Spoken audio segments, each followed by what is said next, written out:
नमस्कार मित्रांनो, मी प्रवीण क्षीरसागर पुन्हा एकदा आपल्या प्रेरणा या उपक्रमात सहर्ष स्वागत करतो। गुड मॉर्निंग, शुभ प्रभात मित्र हो। आज आपण असा एका गुणधर्माबद्दल जाणून घेणार आहोत की ज्याची जी शक्ती आहे, जसं म्हटलं तर खोटं वाटणार नाही, जसं सूर्यामध्ये त्याचा प्रकाश आहे, चंद्रामध्ये जशी त्याची शीतलता आहे, तसंच हा सर्व गुणधर्मांमध्ये ह्याचा प्रकाशमान हा करतो। तो गुणधर्म जो प्रकाशमान करतो त्याचं नाव आहे आत्मसंयमन, सेल्फ कंट्रोल। ह्याचं वैशिष्ट्य असं असे की जे भगवद्गीतेमध्ये सुद्धा साक्षात श्री भगवंतांनी आत्मसंयमनावरती हा संपूर्ण त्याचा 6वा अध्याय लिहिला आहे। म्हणजे याचं महत्त्व लक्षात घ्या, 18 अध्यायापैकी 6वा अध्याय नुसता त्यांनी आत्मसंयमन यावरती लिहिला आहे। तेव्हा हा आत्मसंयमन जाणून घेण्यासाठी सर्वप्रथम आपल्याला एक अभ्यास करावा लागेल। आपल्याला स्वतःच्या आत्म्याला अगोदर विचार करावा लागेल। आपल्याला आपला आत्मा काय आहे हे समजून घ्यावं लागेल। आणि इथे भगवान श्रीकृष्णाने फार अतिशय चांगल्या प्रकारे उलगडून सांगितलेलं आहे, अनन्याश्चिंतयन्तो माम ये जनः पर्युपासते तेषां नित्याभियुक्तानां योगक्षेमं वहाम्यहम्। याचा अर्थ असा आहे, जो जीव भक्त मला अनन्य भावाने जो मला शरण येतो त्याचं योगक्षेम मी स्वतः वाहतो, मी स्वतः त्याची काळजी घेतो। याचा अर्थ असा आहे की अगोदर आपल्याला आत्म्याबद्दल आपल्याला जाणून घ्यायचं आहे। ते थोडक्यात जाणून घेऊ आज आपण। या संपूर्ण 6व्या अध्यायाचा जो सार आहे ना, तो सार असा आहे की मी सर्व ठिकाणी मी स्थित आहे आणि जो परमात्मा परमेश्वर त्याला आपल्याला शरण जायचं आहे, त्याला आपल्याला ओळखायचं आहे। तो कुठे नाही आहे हे विचारा। तो अणुरेणूंपासून अत्र तत्र सर्वत्र अख्ख्या ब्रह्मांडामध्ये त्याचं वास्तव्य आहे आणि तोच साक्षात प्रकृती म्हणून प्रकट झालेला असा हा भगवान श्रीकृष्ण वासुदेव, हे जे संपूर्णपणे या सृष्टीमध्ये त्यांचंच रूप आहे। तर त्या रूपाचे एक अंशात्मक जो आत्मा असतो तो आपल्या शरीरामध्ये स्थित आहे आणि तो जो आत्मा ज्याला लोक प्राण म्हणतात, तो जो प्राण आहे, तो जो आत्मा आहे, त्याला तो स्वयं प्रकाशमान आहे, कारण तो या परमात्म्याचा अंश आहे। म्हणून श्रीकृष्णांनी सांगितलंय की अगोदर आत्मसंयोजन करायच्या अगोदर आत्म्याला समजून घ्या। तुम्ही जो भक्त मला मतपरायण होऊन जो मला शरण येतो त्याचं योगक्षेम मी वाहतो, त्याचा संसार मी सांभाळतो। तर ज्या वेळेला आपण आत्मचिंतन करतो त्या वेळेला आत्मज्योत प्रकट होते। ती जी आत्मज्योत आहे त्यालाच आपण आत्मा म्हणतो। तो ज्यावेळेला प्रकट होतो त्यावेळेला तो ज्यावेळेला प्रकट होतो त्याचा जो प्रकाश आहे ना, त्या प्रकाशामध्ये आपले सर्व गुणधर्म आपल्याला दिसत असतात आणि सर्वात कळस जो आहे त्या गुणधर्मांचा तो आहे आत्मसंयम, ज्याला म्हणतात। आत्मसंयम करताना नेहमी नीती आणि नियम तयार होतात। म्हणून आजच्या या उपक्रमामध्ये आपण 2 गुणधर्म एकाच वेळी आपण सांगणार आहोत, कारण त्याचा अर्धा भाग जो आहे तो नीती आणि नियम आणि मूल्य आहे, डिसिप्लिन ज्याला म्हणतात, आणि दुसरा भाग जो आहे तो आत्मसंयम आहे, ज्याला आपण धीरोदत्तपणा म्हणतो, धीर करतो, सहनशीलता म्हणतो। अशा वेगवेगळ्या शब्दांनी आपण त्याचा प्रयत्न करत असतो आणि त्याचा अर्थ असतो। तर असे हे 2 जे आहे ते गुणधर्म एकत्र होऊन ज्याला म्हणतात आत्मसंयम। तर असा हा जो सेल्फ कंट्रोल आहे ना, त्या सेल्फ कंट्रोलबद्दल आपण आज बोलून घेणार आहोत, आपण थोडंसं जाणून घेणार आहोत।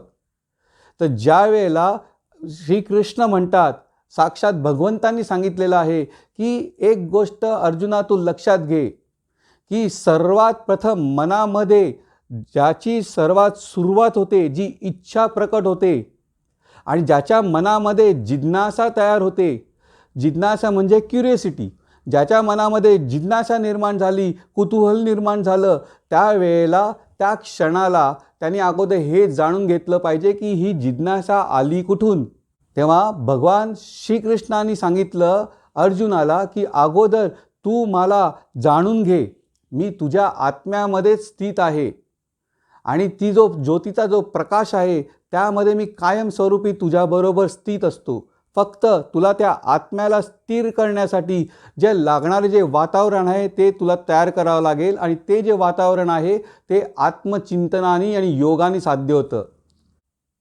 नीट ऐका, ज्या वेळेला आत्मसंयम आपण करत असतो त्यावेळेला बेसिक प्राथमिक जे गरज असते की आपणच आपला जो आत्मा आहे त्या आत्म्यालाच आपण विचार करत असतो आणि आपण हे जाणून घेत असतो की हा आत्मा हा परमात्म्याशी लिंक आहे, परमात्म्याचंच स्वरूप आहे आणि जे काय माझ्या आयुष्यात घडतं, जे काय माझ्या आयुष्यात विचार येतात, जी काय माझी जिज्ञासा तयार होते, जे काय माझ्या मनामध्ये कुतूहल निर्माण होतं, ते सर्वच्या सर्व माझा भगवान साक्षात ईश्वर जो आहे त्याच्याकडूनच येत असतं, तो परमात्म्याकडूनच येत असतं. त्यामुळे मी माझ्या आयुष्यामध्ये कोणतीही गोष्ट स्वतःहून माझी करत नाही. ही जी भावना आहे ना, भावनेला फार महत्त्व आहे. हे नीट लक्षात घ्या, परमात्माच आपल्याकडून सर्व गोष्टी करून घेत असतो आणि अगोदर तो ज्ञान आपल्याला देतो आणि नंतर त्या ज्ञानाच्या बेसवरती आपण आपली कर्म करत असतो. त्यामुळे नेहमी आत्मचिंतन करत असताना आत्म्याची जी ज्योत असते त्या ज्योतीमध्ये ती ज्योत स्थिर राहावी. जसं मी मागे पण सांगितलं की निर्वांत ठिकाणी जशी ती ज्योत स्थिर असते तसं आपण ज्याला आत्मचिंतन करत असतो, ध्यान करत असतो, त्यावेळेला ती ज्योत स्थिर असते. तर असाही जी आत्मा आहे त्या आत्म्याला आपण जाणून घेतलं पाहिजे आणि ती स्थिर करून परमात्म्याचं त्याच्यामध्ये स्वरूप आहे हे आपण जे शिक्षण घेत असतो त्यालाच ध्यान म्हणतात. आणि सदैव कर्म करताना ही जी जाणीव आहे ना, ही आपल्यामध्ये कायम जागी राहिली पाहिजे. कळतंय ना मी काय बोलतोय ते? नीट लक्ष देऊन ऐका, एक एक शब्द एक एक मोलाचा आहे आणि त्याच्यानेच तुम्हाला आत्मसंयमन हे किती सुलभ जाईल. ह्याच जे आज मी बोलतोय ते जर समजलं उमजलं तरच त्या गोष्टी व्यवस्थितपणे तुम्ही त्या आयुष्यामध्ये अंमलात आणू शकता. तेव्हा ज्या वेळेला आपण म्हणतो सेल्फ कंट्रोल, तर अगोदर सेल्फला जाणा. आत्मसंयम म्हणतो तर अगोदर आत्म्याला जाणा आणि आत्मा जो आहे त्याला कोणत्याही प्रकारच्या भावना चिटकत नसतात. परंतु तो जो आत्मा आहे त्या आत्मा ज्या आपण एन्व्हायरमेंटमध्ये ज्याला आपण म्हणतो त्या एन्व्हायरमेंटमध्ये जिथे तो आत्मा स्थित करतो ते फार महत्त्वाचं आहे. तुम्हाला 5 अश्वांचं उदाहरण दिलं होतं पंचेंद्रिय. लगामाचं उदाहरण दिलं होतं ते मनाला दिलं होतं. त्या मनामध्ये जी स्थिती बुद्धी असते ती स्थिर असते. बुद्धी कशात स्थिर असते तर ती चित्तामध्ये असतं आणि त्या चित्तामध्ये कशात स्थिर असतं तर चित्तामध्ये आत्मा स्थिर असतो, ज्योतिष स्वरूप. तर हे संपूर्ण जे आहे पंचेंद्रिय, मन, बुद्धी हे कशात स्थिर होतं तर शरीरामध्ये. त्यामुळे अगोदर शरीर स्थिर करा. शरीर स्थिर झालं की पंचेंद्रिय जी आहे ती स्थिर होतात. पंचेंद्रिय स्थिर झाली की तुमचं मन स्थिर होतं. मन स्थिर झालं की तुमचं चित्त स्थिर होतं आणि चित्त स्थिर झालं की तिथे आत्मा व्यवस्थितपणे प्रकट होतो आणि तो ज्याला आत्मा प्रकट होतो त्या आत्म्याचं परमात्म्याशी मिलन होतं आणि तो आत्मा आणखीन स्वयंप्रकाशमान होऊन तो बाकीच्या सर्व इंद्रियांना प्रकाशमान करत असतो. सर्व सत्व रज तम हे 3 गुणांना तो प्रकाशमान करत असतो आणि त्यातून आपले जे हावभाव असतात ते प्रकट होत असतात या जगात आणि त्यातून आपली पर्सनॅलिटी असते ती निर्माण होत असते. त्यामुळे अगोदर हे जे सेल्फचं उदाहरण मी सांगितलं आहे ते अक्षरशः इतकं कोरून घ्या मनामध्ये आणि प्रत्येक पाऊल हे विवेक बुद्धीने आपण चाललं पाहिजे. तेव्हा कुठे आपल्याला आपला जो सेल्फ आहे आपल्या सर्व कर्मांमध्ये आपल्या सर्व ज्ञानामध्ये आपल्या त्याचं मिलन मिळेल.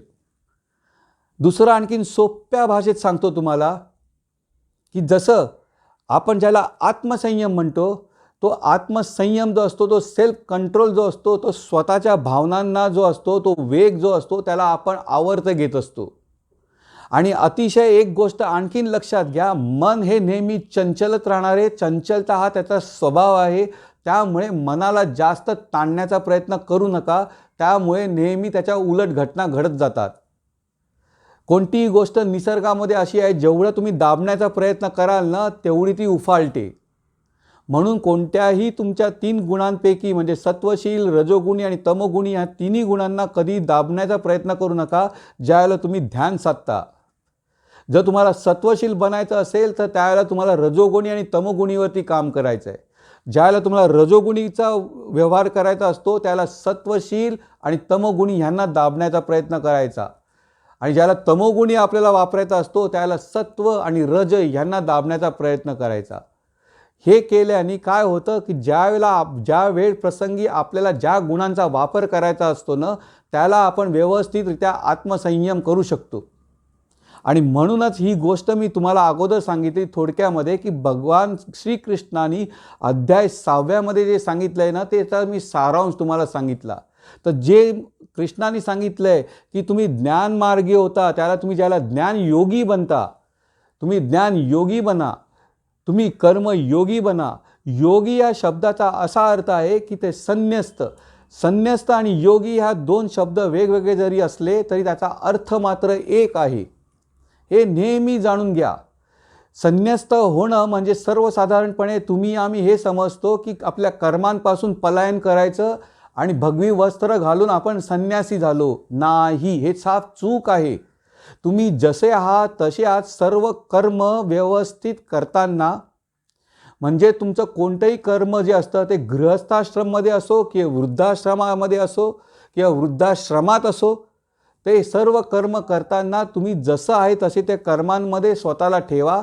परंतु हे करताना तुम्ही संन्यासी म्हणजे कर्मयोगी बना, ज्ञानयोगी बना. योगी पुरुष त्यालाच म्हटलं आहे कृष्णाने की योगी पुरुष म्हणजे की जो मला अनन्य भावाने जो शरण येतो आणि जो योगी असतो, जो जाणतो असतो की जे काय माझ्याकडून कर्म घडतात ते ईश्वर माझ्याकडून करून घेत असतो. ह्याला सर्वाला ईश्वर कारण आहे.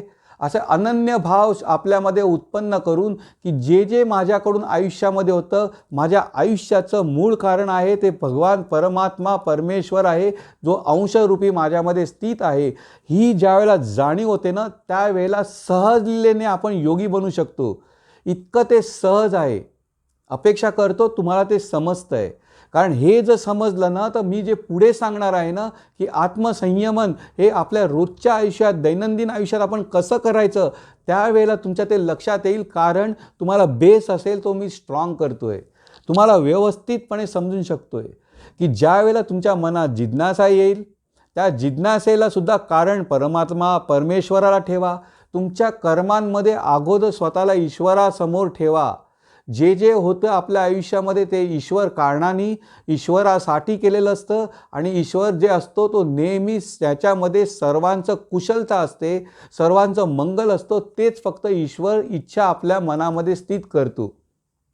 तेव्हा आपण आज हे गोष्ट एक जरूर शिकलो की आत्मसंयमन म्हणजे सेल्फ कंट्रोल हे करण्यासाठी आपण अगोदर आपल्याला अनन्य भावाने आपल्याला ईश्वराच्या चरणावरती शरण झालं पाहिजे.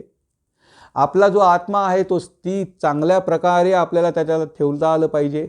हे आज मी जे सांगतो आहे ना, हे माझे विचार नाही आहेत, भगवान श्रीकृष्णाने साक्षात सांगितलेलं आहे. त्याचा फक्त मी प्रयत्न करतो आहे अल्पसा की तुम्हाला त्या अध्याय 6व्यातला सार कळेल. कारण हा सार जो आहे ना, या अध्यायाचा हा जो विचार आहे ना, हा विचारच मुळी त्याचं नावच आहे आत्मसंयमन म्हणजे सेल्फ कंट्रोल. हे साक्षात परमपिता परमेश्वराने सांगितलेले बोल आहे. मी माझ्या अल्पमतीने तुम्हाला ते सांगण्याचा प्रयत्न करत आहे. तेव्हा नीट लक्ष देऊन ऐका. आत्मसंयमनासाठी तुम्हाला अनन्य भावाने शरण जायचं आहे. तुम्हाला ईश्वर तो त्याचा जो अंश आहे तो आपल्यामध्ये कायम स्थित आहे ह्याची जाणीव प्रतिपल प्रत्येक क्षणी तुम्हाला जीवन जगताना ती ठेवायची आहे. आणि ज्या वेळेला ही जाणीव तुमच्यामध्ये येईल त्यावेळेला तुमचा जो मीपणा असतो तो मीपणा आपला बाहेर येतो आणि तिकडे ईश्वराचं वास्तव्य येतं. आणि मग प्रत्येक कर्म जी असतात ती ईश्वराला आपण समर्पित करत असतो. जसं एक छोटंसं उदाहरण देऊन आजचं मी हा जो विषय आहे आत्मसंयमन ह्याचा जो बेसिक विचार तुम्हाला उलगडून सांगितला आहे त्याची मी विषय संपवतो. आपण नेहमी होम करतो. होम करताना ज्या वेळेला होम अग्नी ज्यावेळेला ज्वलन प्रकट होते आणि आपण होम करत असतो त्यावेळेला होमामध्ये आपण तुपाची आहुती देत असतो आणि संहिता आपण त्याच्यात टाकत असतो. ज्या वेळेला एखाद्या तुपाचं रूपांतर अग्नीमध्ये होतं आणि त्यावेळेला ते तूप जे असतं ते अग्नीमध्ये वितळतं आणि ते अग्नी स्वरूप धारण करतं. ज्यावेळेला एखादी संहिता असते, ज्यावेळेला आपण ती अर्पण करतो अग्नीमध्ये, त्यावेळेला ती जी संहिता असते लाकडाची, त्यावेळेला ती संहिता त्याचं रूप ट्रान्सफॉर्म होतं आणि ती स्वतः अग्नी प्रकट होते. इतकं ते सहज आहे. तसंच आपली प्रत्येक कर्म, आपले प्रत्येक विचार आहे, हा एक यज्ञकर्म आहे. हा ज्याला आपण ईश्वराला, जो आपल्या आत्म्यामध्ये अंश स्वरूपाने जो स्थित आहे, ज्याला आपण आपली इच्छा पंचेंद्रियांकडून ज्या झालेल्या असतात त्याला ज्या आपण अर्पण करतो, त्यावेळेला साक्षात तिथे परमात्मा वास करत असतो आपल्या शरीरामध्ये. त्यामुळे तिथे परम पवित्रता कायम असते. आणि जसं ते अग्नीच्या स्वरूपामध्ये संविधा विलीन होतात, तशाच आपल्या ज्या इच्छा असतात त्या ईश्वराच्या स्वरूपामध्ये विलीन होतात. आणि जे जाणतो तो योगी. आणि म्हणून आपण नेहमी ज्ञानयोगी असावं, आपण म्हणून कर्मयोगी असावं. आणि ज्ञानयोगी आणि कर्मयोगी असे मिळून जे आपल्या आयुष्यामध्ये आपण जे काही कर्म करत असतो, त्या कर्मांना ईश्वराच्या चरणांचा आधार ठेवावा. कारण प्रत्येक जर आधार ईश्वराचा नसेल, तिथे कधीच आपल्याला सक्सेस मिळत नाही. त्यामुळे सर्व गुणांचा हा जो प्रकाशमान करणारा जो गुणधर्म आहे, तो केवळ फक्त सेल्फ कंट्रोल, आत्मसंयमन आहे. अपेक्षा करतो आपल्याला हे समजलं असेल आणि उद्या आपल्या उपक्रमामध्ये आपण पुन्हा एकदा जाणून घेणार आहोत की याचा वापर आपण दैनंदिन आयुष्यात कसा करायचा. एवढंच बोलून मी प्रवीण क्षीरसागर आपला निरोप घेतो. नमस्कार.